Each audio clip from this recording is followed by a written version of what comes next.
Hi Year 10 and welcome to this narrated PowerPoint in which I'm going to attempt to try and help you with the Ernest Shackleton extract from the paper 2 that's in your remote learning pack. So this is the second extract in the first set of questions or the first exam paper, and we're going to focus on questions 4, 5 and 6. Before we go very much further, I wanted just to flag up a couple of things to you. This is the text from the start of the extract underneath where it says text 2, and there's just some important information provided here. So one of the key bits of information that we're provided with is the fact that this is a text that was written in 1916, so it's from over 100 years ago and it is quite old-fashioned, so that might mean that you find some aspects of it a little bit difficult to engage with. Try to give it a bit of time and pick out the bits that you do understand and that you can focus on. It's also important to just tune into the fact that this particular extract was published in a very specialist publication. So it was in a geographical review, which is kind of like a paper or a magazine, which would have been particularly written for and bought by people that were really interested in geography. So it's quite a kind of niche audience, and that's worth us thinking about.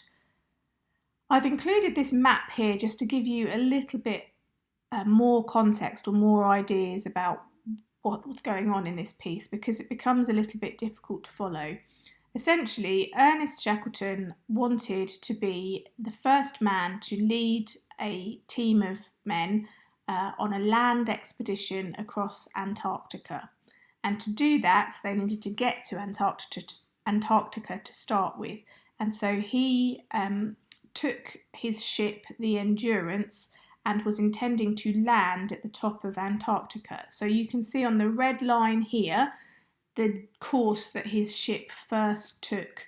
And then essentially where the red line stops just at the top of the chunk of land, that was where it kind of got caught in ice, okay? And then the yellow line shows the drift of the ship Endurance while it was stuck in the ice. And then when the yellow line ends, over towards the left, that's when where the Endurance sank. So it got dragged all these hundreds of miles in compacted ice.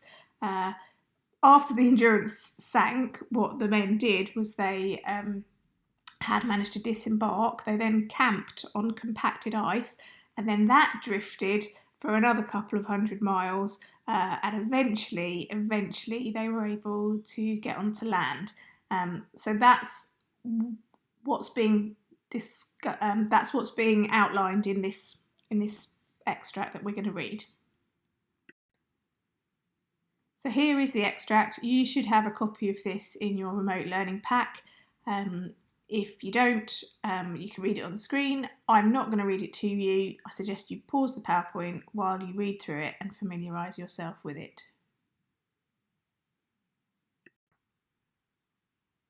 So the first questions on this extract are questions 4 and 5. They're very straightforward questions. They are select and retrieve. Essentially, all you need to do is make sure that you look on the right section of the paper, within the right lines, and you need to be careful not to write too much. One of the common ways that people lose marks for this question is by writing down too much information. So do make sure that you select and retrieve. I suggest that you pause the PowerPoint again now and you have a go at answering those questions. Okay, so as promised, here are the answers. So if you put any of these things, you would have got the marks. So pretty straightforward. That really ought to be 2 marks in the bag for this section of the paper. Okay, so this slide is one that I have stolen directly from the Pearson Edexcel support materials that they send out to teachers. So it's worth pointing out that evaluation, which is the main thing that we're looking at today, that's assessed on paper 1 in question 4 and on paper 2 in question 6. So it's a skill that is common across both papers. So when they ask you to evaluate, they're asking you how well the writer achieves something. So they're asking you to make a judgment, okay? One of the things that the exam board have pointed out here is that they say that in exemplar responses, the greatest issue was students producing an AO2 answer. So AO2 is close analysis of language, structure and form. So basically what they're saying is that what people get wrong is they end up doing a language, structure and form answer when you're asked to evaluate. So it's really important that we really come to grips with what does evaluation mean? How is that different to analysing language, structure and form? So they say focus on how well, not how. Use evaluative language, so you need to use opinion and judgment. So you need to say it engages and interests the reader really well, or successfully, or powerfully, or masterfully, or this aspect was very clear. So you're making a judgment, you're offering up an opinion. The third thing that you need to do is, in order to be successful on this question, you have to focus on ideas, events, themes and settings. I find this a bit easier to remember if you reverse the order, or well, not quite reverse, but you say settings, ideas, themes, events, and then it spells out cite. And we're going to have a look at that a little bit more in a minute. Okay, so this is what question 6 will look like. It's a little bit strange. So the writer attempts to engage the reader through the description of the expedition. So what they do is they make a statement about the extract and then they give you a direction. Evaluate how successfully this is achieved. Support your views with detailed references to the text.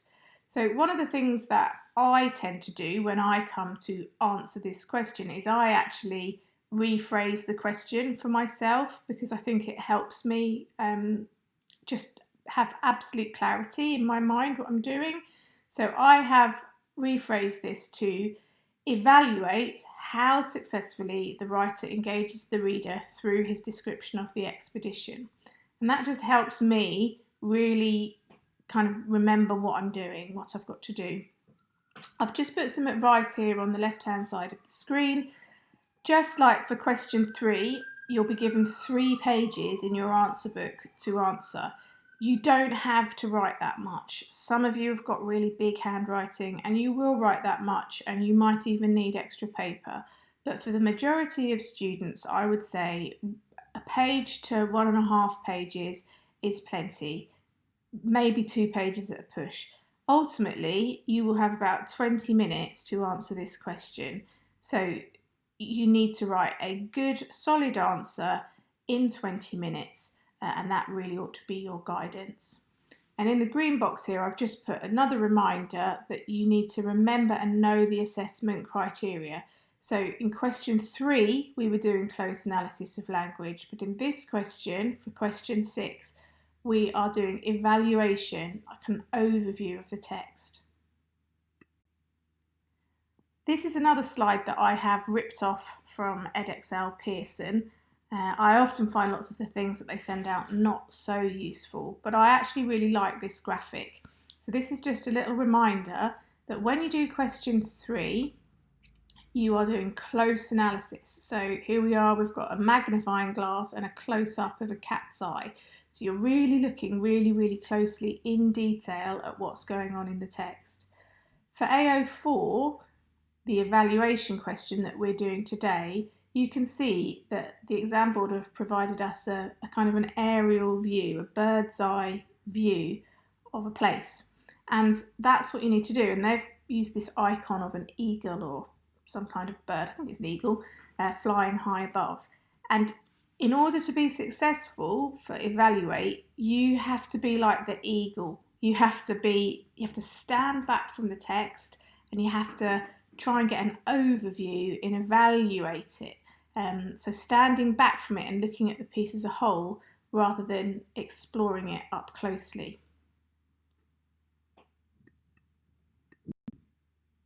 So I've put the eagle, slightly different silhouette, but it's supposed to be an eagle still.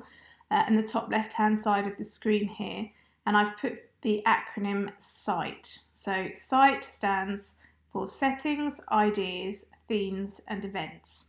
And once you have decided that you're ready to have a go at drafting an answer to the question, I would suggest that you write SIGHT down in nice big letters across a piece of paper, and you write settings, ideas, themes and events underneath. And then as you reread the extract, you need to make some notes. What information is included in the extract that is relevant to setting, that helps us be engaged through the description of the expedition?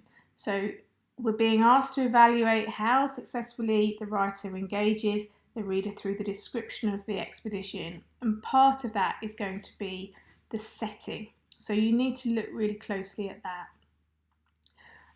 I is for ideas, we'll leave that for a minute. T is for themes, we'll leave that for a minute. And E is for events. Okay, now the exam board think that this acronym SIGHT is really useful. Okay, they love it. They mention it in their mark schemes and everything. It is semi-useful. In my experience, I think that students are good at being able to talk about settings. They understand what a setting is, and they understand what events are, the things that happen. Okay, so if we look at this extract, the various things that happen, well, the big one is the Endurance actually sinking, which happens in the penultimate paragraph, the second to last paragraph. But you've also got events such as the fact that they discover some new land early on in their expedition, and that the weather gets worse, and the animals, even the seals that are fully adjusted to living in Antarctica, they decide to migrate to get out of the way of the terrible weather. So there's various events that happen. Ideas and themes are a little bit more complex, a little bit harder to grasp, but you certainly ought to be able to write about settings and events. If I'm thinking about ideas, I might be thinking about what's introduced quite early on, which is basically that Ernest Shackleton was a very good leader, and that we hear about his determination and skill. And so I think there's an idea of that being threaded through, and perhaps this idea that the expedition was not a disaster. Sounds quite disastrous to me, but the idea that this text seems to want you to have is that it was an amazing achievement. In terms of theme, a theme is kind of like a repeated idea that comes up time and time again, so it's not that different to ideas, but you could perhaps talk about the bad weather being a theme, and that their determination being a theme. But so settings and events are easy. Ideas and themes, if you can grasp them, that will be helpful. So I would suggest you reread the extract and try and make some notes. Pull out some quotes or examples of things that might be useful for you to try and mention in your response.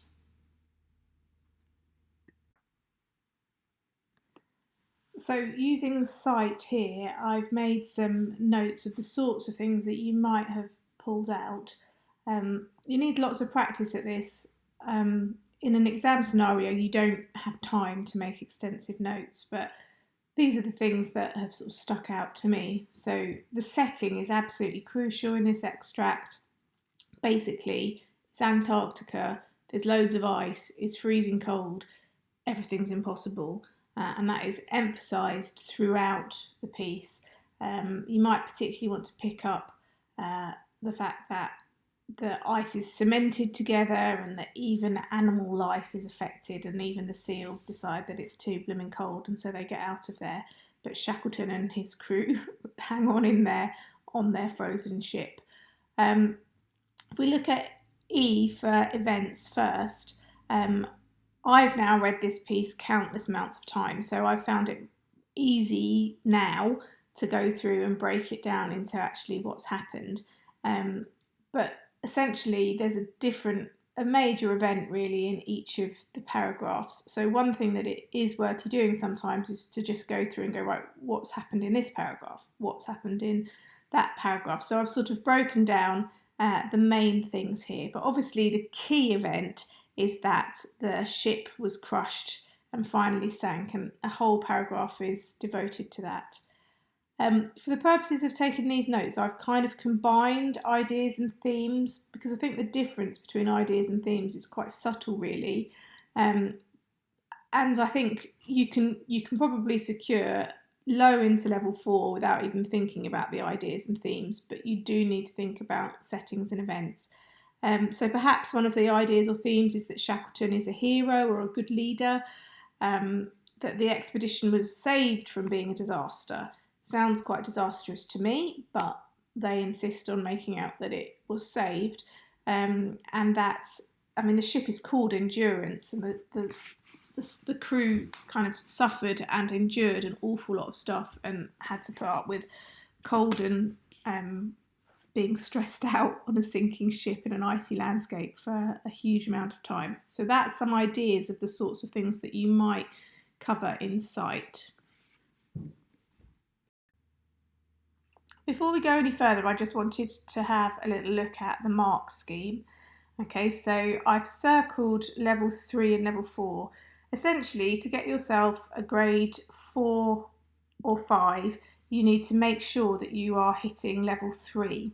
Okay, so we need to be quite clear about what that is. And then level 4 ought to be able to push you up into a grade 5 to 7. And then level 5 is where you need to be aiming if you are wanting to get a grade 7 to 9. So someone in level 1 would describe the settings, ideas, themes and events, and they would make limited comments about the text, and they would not really quote very much at all. Someone in level 2 does a little bit more than that, and they offer some opinions and some judgments, and there will be some quotes. So we really need to hammer home what it is that we need to do to get into our all-important grade 4 or 5. Well, one of the things that we've got to do is we've got to offer informed judgment. So basically that means that the things that you say about the text actually make sense. They seem to be spot on. You seem to accurately show that you understand the text. And it's a little bit to do with the way and the regularity with which you are using quotations. I've also put a copy of this Marc scheme at the end of the PowerPoint, so once you've written your response you can have a look at it there as well if you want to. I've included this poster which was circulated again by the exam board. It's produced by a student in another school, and they've kind of summarised some ideas for how to evaluate. I do think this is really useful. It might be worth you pausing the PowerPoint and taking some time to read through it. It is also the sort of thing that might even be worth you printing out and having next to you when you attempt the question. So here we are, the time has come. We've got your question 6 prompt here. A reminder that you need to take about 20 minutes to try to answer this question. If it takes you a little bit longer than that now, that's absolutely fine. I think while you're learning, it's perfectly reasonable for you to spend 30-40 minutes answering a question like this, but you need to bear in mind that by the time you get to be in an exam at the end of year 11, you need to be able to write a response like this in around 20 minutes. So I suggest that you pause the PowerPoint now and you have a go at answering that question. On the following slides, I'm going to go over some exemplar responses. So welcome to the exemplar responses part of this slideshow. I've included some examiner commentaries and I think hopefully this will help you see what a good response looks like and what a less good response looks like. So this response is clearly not a particularly strong one, and we can tell that just from the fact that it is so short. I think that it is successfully achieved because it sounds like a really tough journey and expedition such as when the writer says that when near the land his vessel the Endurance was caught on ice and it was impossible to release her, nor was it possible to land. It sounds really bad. Also, it says that it was 8 months of the ship being stuck. Okay, so this response would get at the top of level 1, so it would get maybe 3 marks out of 15. Because it's a brief response. It does focus on the AO, it talks about things being successfully achieved, it does offer a straightforward opinion, but what it says about the text is very limited. It does use a quote, but it uses a really long quote, so it would get 3 marks out of 15. This one is considerably better. Let's have a read. In my opinion, the writer successfully engages the reader in this extract. The writer uses strong descriptions of the ice to describe the experience the vessel was crushed by the ice. There are strong adjectives used later to describe what happens to the ship, tearing the stern, piercing the ship, which describe it breaking. Furthermore, the writer uses hyperbole when he says that the ice pressure was a menace. This engages the reader because it makes it sound like they were in a really bad situation and the weather was out to get them. Thirdly, the author uses some really excellent details to help you imagine. He tells you really clearly about the times and the winds, southwesterly and northwesterly, and this helps you know that it is all about at sea. At some points there are some clever foreshadowing because he says about the abnormal weather and that the animal life was affected. In conclusion, I think that the author superbly engages the reader throughout. Okay, so with this response, there are some issues with it. Some of their expression is not particularly clear.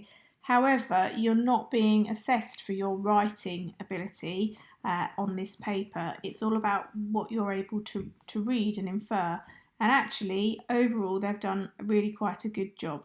So it starts with some straightforward opinion by saying that it successfully engages, so that's good. It moves on to looking more at how the writer engages the reader rather than how well. So that's a bit of a mistake when it starts veering into talking about the language. It kind of goes a little bit technique spotting, like adjectives and hyperbole. There is comment on the ideas and events in the text, such as the bad situation and some aspects of the weather, and some attempt to explain them in terms of the way that they engage the reader. So, for example, when it talks about, and it helps you know that it's all about at sea, and it makes it seem like the weather was out to get them. They've not explained it in a particularly sophisticated way, but they are thinking about how the reader is engaged.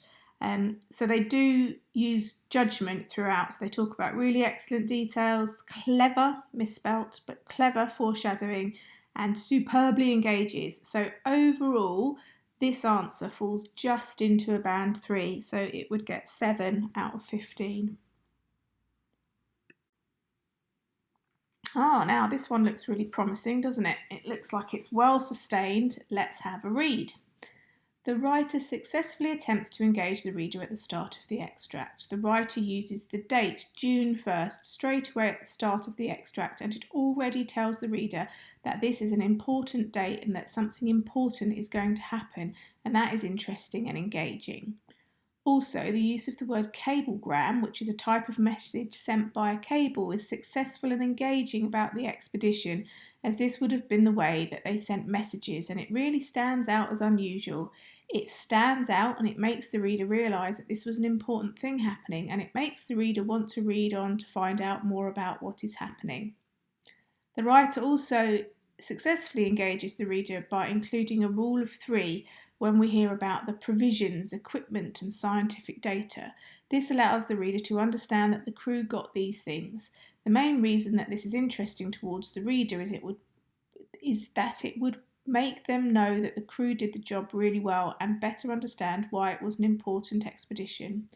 Also, the writer clearly shows that it's a good expedition when he uses the word floes, which are sheets of floating ice. This is an unusual sight, so that is interesting.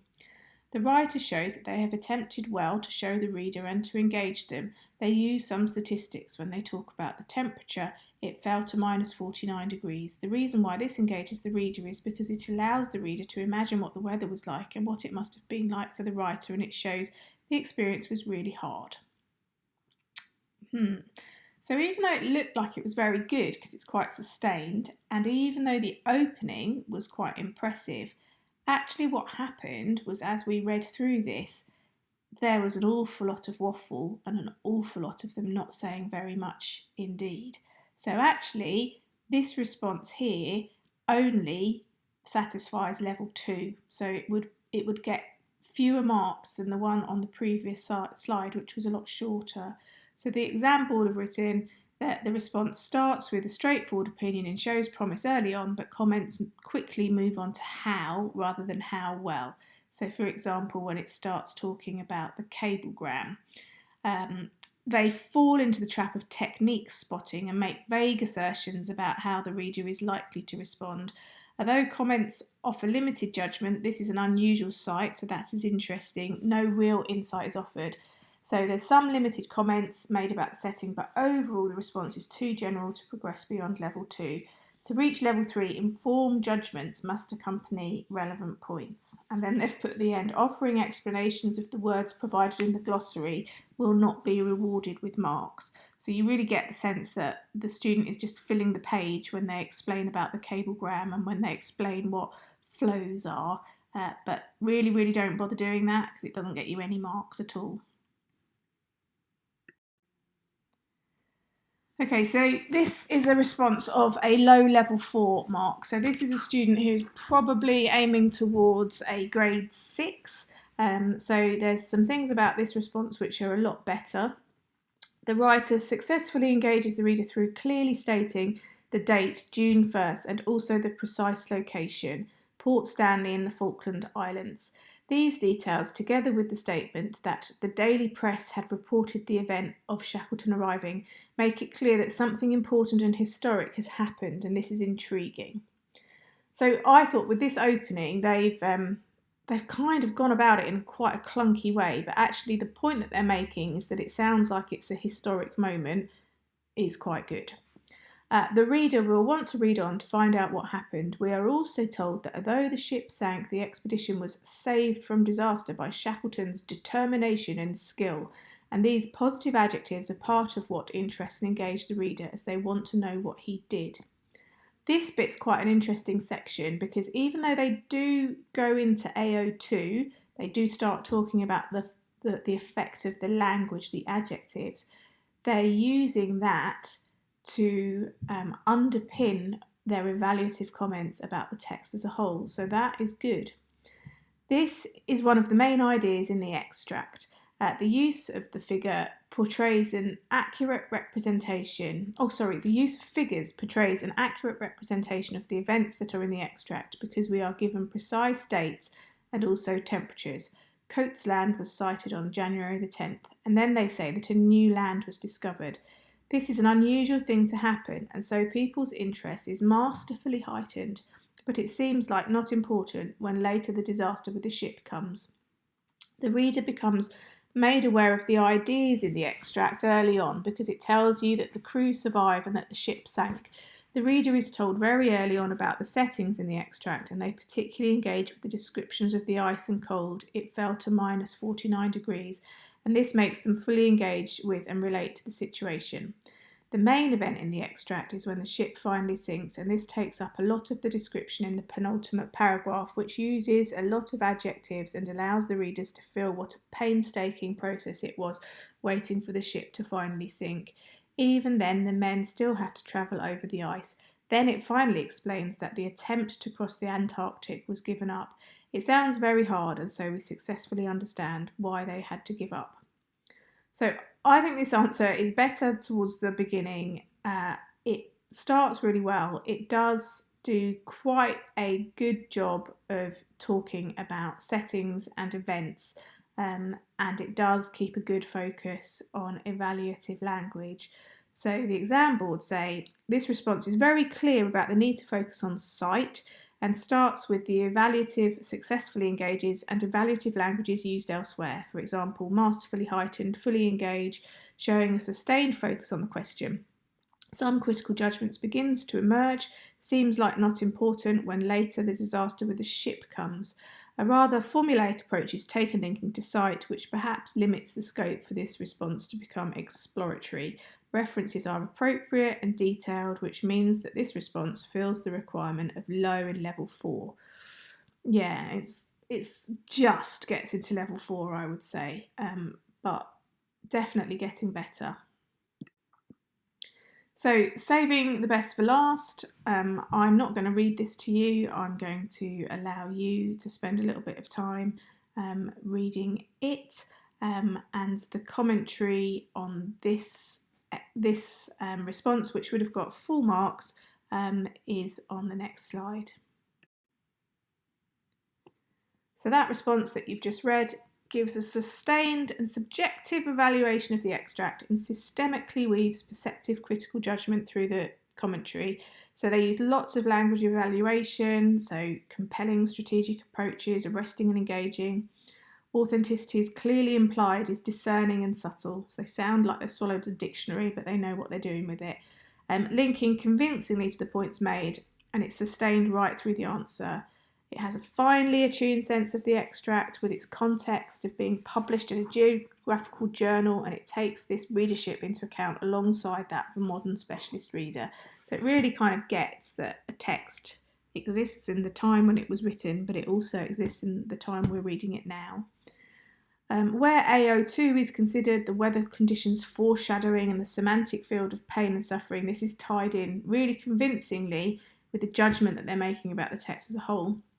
So the references are used frequently and skillfully. So there's loads of short 1 or 2 or 3 word quotations, and those clarify a wide range of evaluative commentaries that demonstrate a sophisticated engagement with the text. So that is what you need to do if you want to get to your grade 9. Finally, I've put here another part of the Marc scheme. So these are the things that the Marc scheme suggests that you might touch upon in your evaluation.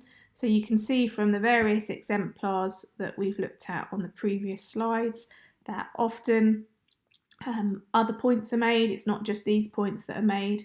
The examiner will credit anything that is credit worthy.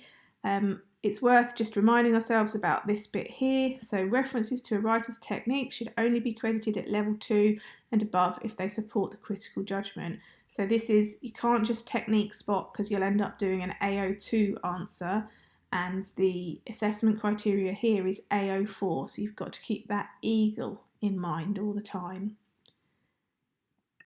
And on the final slide, I've just repeated here for you the overall Marc scheme for this question, and that's what you need to be doing. So try to bear that in mind when you're answering these questions and when you have a go at the evaluation on the second paper.